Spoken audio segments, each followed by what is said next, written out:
Paris Saint-Germain came to the Emirates with the swagger of a true European giant. No hesitation, no waiting game, just a ruthless opening blow while Arsenal were still settling in. A sharp move to beat the press, Kvaratskhelia twisted past Timber, squared the ball, and Dembélé rifled it first time into the top corner. David Raya had no chance. It wasn't just a goal, it was a psychological strike. Arsenal, who looked like seasoned contenders after knocking out Real Madrid, were suddenly rattled.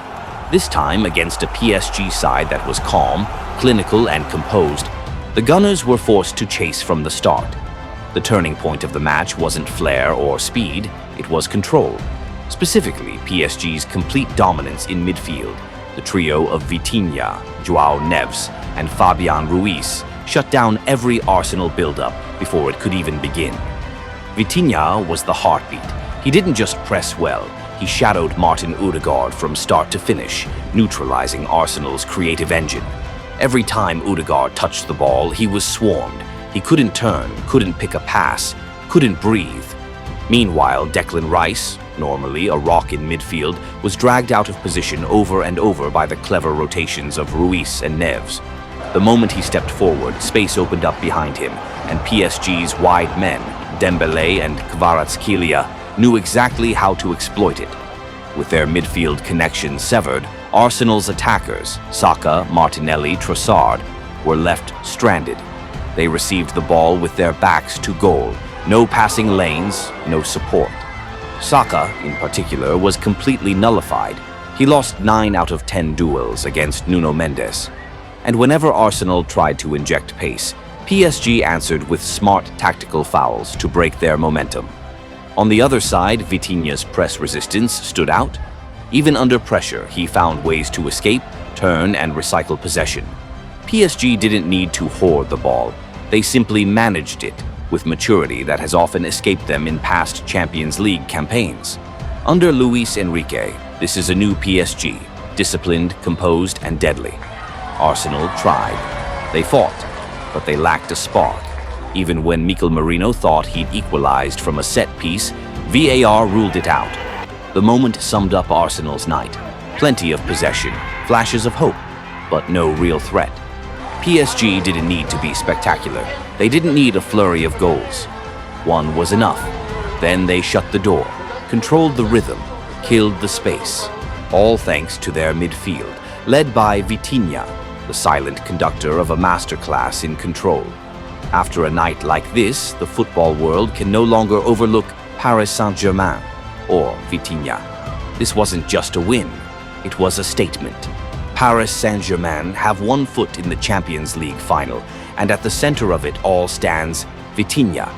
In a game that demanded calm under pressure, tactical intelligence, and elite-level control, Vitinha delivered all that and more. He played the full 90 minutes, completed 98% of his passes, and covered a match-high 11.9 kilometers. Impressive stats, but they only tell part of the story. Vitinha wasn't just connecting passes, he was PSG's metronome, the link through every layer of Arsenal's press. The man Enrique trusted to break Arsenal's midfield block. While others looked for flair, Enrique looked for control. And Vitinha gave him just that, playing with the confidence and maturity of a player who's stepped into his prime. When Arsenal pressed high, he stayed calm. He dropped deep, combined quickly with Neves and Ruiz, and moved the ball out of pressure with short, sharp passing. When he needed to slow the game, he did. When he needed to split the lines, he did. He controlled not just the ball, but the tempo of the entire match. And this wasn't a one-off. Vitinha is in the form of his life. He's already played 48 matches this season, clocked over 3,500 minutes, scored 7 goals, and assisted 2 more, all while maintaining a 93% pass accuracy. He ranks among Europe's top midfielders for press resistance, averaging nearly 6 successful escapes per game. That's elite territory. This isn't the same Vitinha who struggled during a short loan at Wolves years ago. This is a complete midfielder, mature, fearless, and central to everything PSG do. He's not a pure defensive midfielder, not a traditional 10, not even a classic box-to-box. Vitinha is something in between, a hybrid built for the modern game.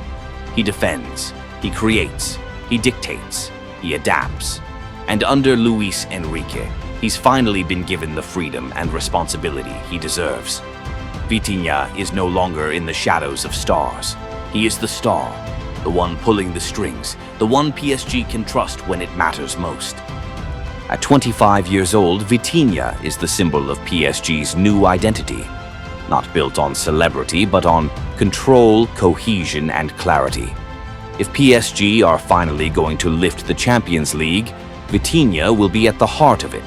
From the very first minutes at the Emirates, it was clear. Vitinha was the heartbeat of PSG's game plan. Dropping deep alongside João Neves to help build from the back, he acted as the vital link between defense, midfield, and attack. Every time Arsenal pushed high to press, it was Vitinha who received the ball under pressure, calmly taking one or two touches before releasing the ball forward to escape the trap. He didn't just survive the press, he dictated the rhythm. When PSG needed to slow things down, he held the ball, turned, and forced Arsenal to lose patience. When it was time to speed up, he launched attacks with pinpoint switches to the flanks or incisive passes through the middle. A complete midfield display that made even Arsenal's chief orchestrator, Martin Ødegaard, fade into the background. But brilliance like this doesn't just happen overnight. Vitinha is in the form of his life. As of now, he's played 48 matches this season, logging over 3,550 minutes across all competitions. He's contributed 7 goals and 2 assists while maintaining an elite 93% pass completion rate. And according to Opta, he ranks among Europe's best in press resistance, averaging 5.7 successful escapes per game, ahead of many of the continent's top midfielders. In League One, he's been PSG's midfield general, dominating the center of the pitch despite the team juggling an intense schedule across multiple competitions. Vitinha isn't easy to define by traditional roles. He's not a classic number 6, not a pure number 8, not a 10 either. He's a modern hybrid, versatile, intelligent, and incredibly effective. Press resistance, masterful close control in tight spaces, passing range and vision, capable of controlling tempo or unlocking defenses. Off-the-ball movement, always in the right pocket of space to support teammates. Tactical awareness, excellent decision-making in when to hold, release, or press. Above all, Vitinha possesses a rare gift. He thrives under pressure, a must-have quality in knockout football at the highest level, and much of his rise can be credited to Luis Enrique. Under previous managers, Vitinha was sometimes a supporting act, but under Enrique, he's been given the keys to PSG's midfield. Enrique has built a side less reliant on individual brilliance and more focused on control, structure, and fluidity. In this system, Vitinha is the pivot, the reference point, the balance. In build-up play, he drops deep to collect from the center-backs and distribute. In attack, he forms triangles with the wingers and forwards to progress the ball. In defense, he presses high, then drops to plug the gaps between midfield and defense. He's even improved his defensive instincts, knowing when to time a tackle, when to foul tactically, and when to simply block passing lanes. It's all part of the detailed evolution he's undergone under Enrique's guidance. Vitinha's full name is Vitor Machado Ferreira, born in 2000 in Santo Tirso, Portugal. He rose through the ranks at FC Porto, one of Europe's most storied academies. In 2020, he joined Wolves on loan, but the move didn't work out. English football came too soon. Back at Porto, he exploded in the 2021-22 season, helping them win a domestic double. That summer, PSG paid 41.5 million euros for his services.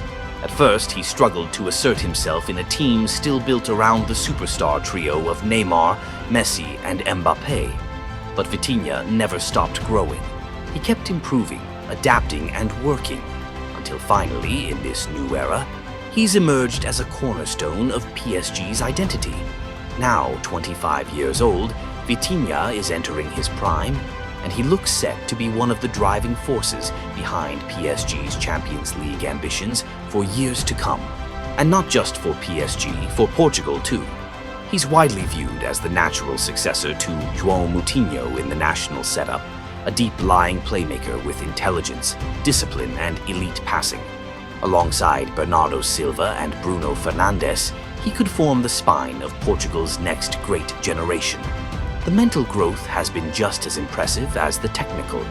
Once seen as a quiet talent, Vitinha is now a mature leader on the pitch, calm, composed, and unshaken on the biggest stages.